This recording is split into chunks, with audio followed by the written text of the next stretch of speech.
Olá, turma. Eu sou o professor Marco Silvestre e hoje vou falar com vocês sobre mais duas vanguardas europeias, o expressionismo e o dadaísmo. O expressionismo ele surgiu na Alemanha em 1905 e, inserido nesse mesmo contexto das duas vanguardas anteriores já apresentadas, esse contexto de inovações tecnológicas, desprendimento de pensamento, avanços na ciência. Mas, ao contrário das vanguardas anteriores, e seguindo a proposta de toda vanguarda, que é fazer algo novo, o expressionismo surgiu com o desejo não de retratar o mundo daquele momento. Eles não estavam se importando com como o mundo lidava com essas novas tecnologias, com esses novos avanços. Eles estavam preocupados em como o ser humano inserido nesse mundo estava vivendo esse contexto. Então eles não exaltariam a, as novas tecnologias, nem a guerra, mas eles queriam mostrar os sentimentos. Era um movimento de dentro para fora. Eles falavam sobre as angústias, os medos daquele povo, daquele momento. E eles não falavam sobre a guerra.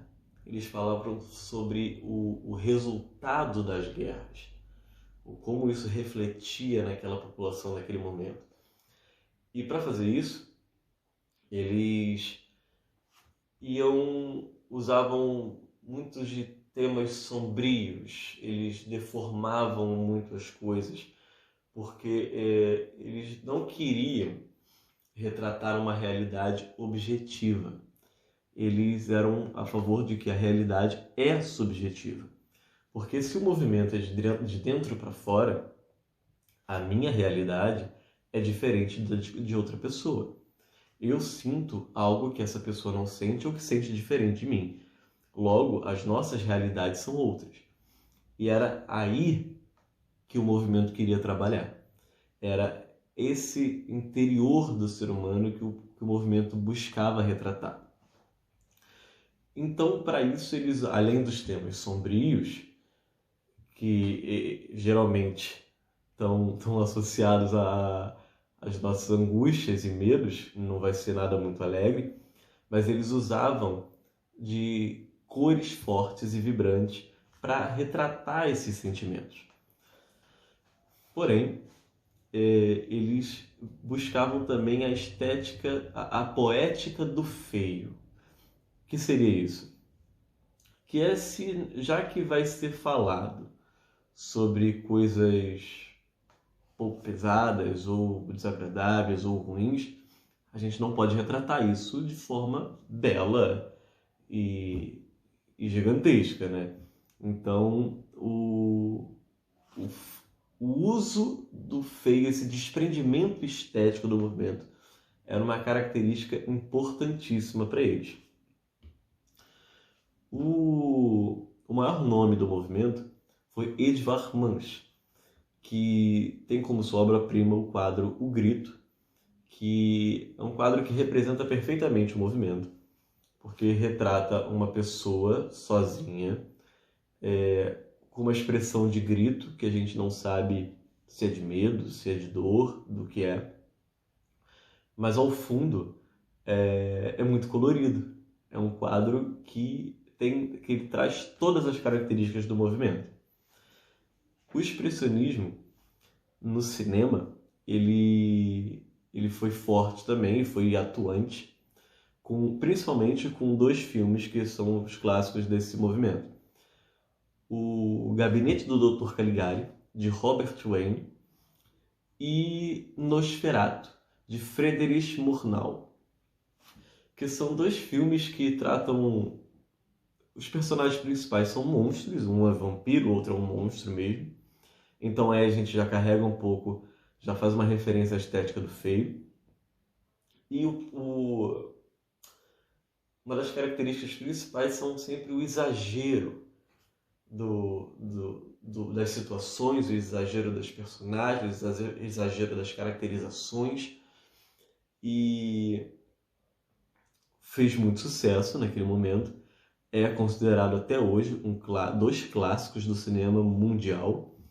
e que foram feitos, né, bem no iniciozinho da era do cinema e sobrevivem até hoje. Na literatura, o expressionismo ele não foi tão atuante, ele não conseguiu ganhar tanto espaço, porque o movimento, como ele buscava muito falar sobre o interior das suas personagens, no caso da literatura, ele ficou muito restrito a pequenas revistas e jornais de alguns países e logo foi censurada pelos governos naquele momento, porque ela era muito politizada. Era um movimento que, como buscava falar muito do ser humano, ele também criticava muito aquela sociedade da época.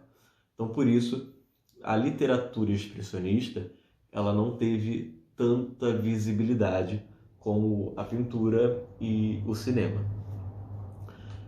Já o dadaísmo, que é a outra vanguarda que vamos falar hoje, surgiu na Suíça em 1916 por artistas, ou seja, em 1916 estava acontecendo a Primeira Guerra Mundial. E esse movimento, essa vanguarda foi fundada por artistas que estavam fugindo dessa guerra. Então eles se reúnem e criam esse movimento através de um manifesto do autor alemão Hugo Ball. E esse movimento buscava uma liberdade artística que não existia até então. Por mais que toda vanguarda estivesse fazendo algo novo, estivesse quebrando com paradigmas anteriores, o dadaísmo queria ir além. Então, o primordial para eles era a liberdade de criação artística, a ironia, a irreverência e o nonsense. Foi um movimento focado em não fazer sentido. Tanto é, o primeiro indício disso é o próprio nome do movimento. Dadaísmo, para alguns, vem da palavra dada, e do francês, que significa cavalo de madeira, aquele brinquedo de criança. Para outros, há teorias sobre isso também, de que dadaísmo vem do dadá do bebê, do gugu dadá, que é uma palavra que não tem sentido para a gente, mas que é uma forma de expressão daquela criança. Para outros artistas do próprio movimento, dadaísmo é a ausência de sentido.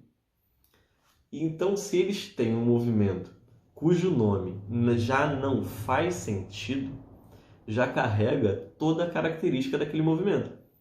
O desprendimento, a liberdade e o nonsense. E então foi um movimento voltado à irreverência. O objetivo era esse, não fazer sentido. Por quê? O dadaísmo ele trouxe uma coisa nova também, através de um dos seus principais conceitos, que foi a percepção da obra por outro aspecto. Por quê? O dadaísmo ele usava como recurso, em várias obras, as colagens, que eram, como já foi comentado aqui, o uso de vários materiais diferentes sobrepostos, para no fim a gente ter uma visão daquela obra ali. Mas a grande sacada do movimento foi o que eles chamavam de ready-made, que era você pegar um objeto do dia a dia e deslocar ele, dar um título e expor como obra de arte. Então, assim, a gente pega uma cadeira, que todo mundo sabe para que serve uma cadeira, todo mundo sabe como é uma cadeira, você expõe, dá um título e aquela é a obra.